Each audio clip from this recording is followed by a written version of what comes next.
Police বেশি প্রভুভক্তি দেখালে আমরা শুধু বলবো না, থানা জ্যাম করে রেখে দেবো। পুলিশ পুলিশের কাজ করুক, আমরা আমাদের কাজ করছি। পুলিশ যদি রাজনীতি করতে আসে তাহলে তার মোকাবিলা রাজনৈতিকভাবেই করব। শুক্রবার বর্ধমানের রায়নগরে প্রাতঃভ্রমণে এসে চা চক্রে যোগ দিয়ে সাংবাদিকদের মুখোমুখি হয়ে এমন মন্তব্য করলেন বর্ধমান দুর্গাপুর লোকসভা কেন্দ্রের বিজেপি প্রার্থী দিলীপ ঘোষ।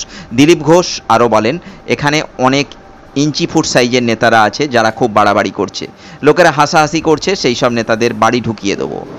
ভোটের দিনের কৌশল নিয়ে তিনি এমনই মন্তব্য করেন। ত্রিশূল, হকি স্টিক সব চলবে, সব রেডি আছে, আমাদের কর্মীরাও তৈরি আছে, তারাই ভোট করাবে। তিনি আরও বলেন, তৃণমূল লোকেদের বুঝিয়ে দিলাম শান্তিতে ভোট করুন।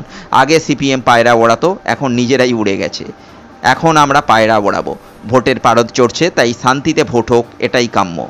কোন পুলিশ? পুলিশ যদি বেশি প্রভুভক্তি দেখায় শুধু বলবো না, থানা জাম করে গোটা রাত রেখে দেবো। তারা পুলিশের কাজ করুক, আমরা আমাদের কাজ করছি। তারা যদি রাজনীতি করতে আসে তারা রাজনীতিকভাবে তাদের মোকাবিলা করবে। কালকে তো শেষ প্রচার তো হয়ে গেছে আমাদের মোটামুটি। এখন যেহেতু ছোটোখাটো জায়গা বাকি আছে, এখানে আমাদের বহু পুরনো কর্মী আছেন, তারা বলেছিলেন, তাই আমরা এই পাড়াতে এবার এসেছি সকালবেলা চা খেতে, সবার সঙ্গে দেখা করতে।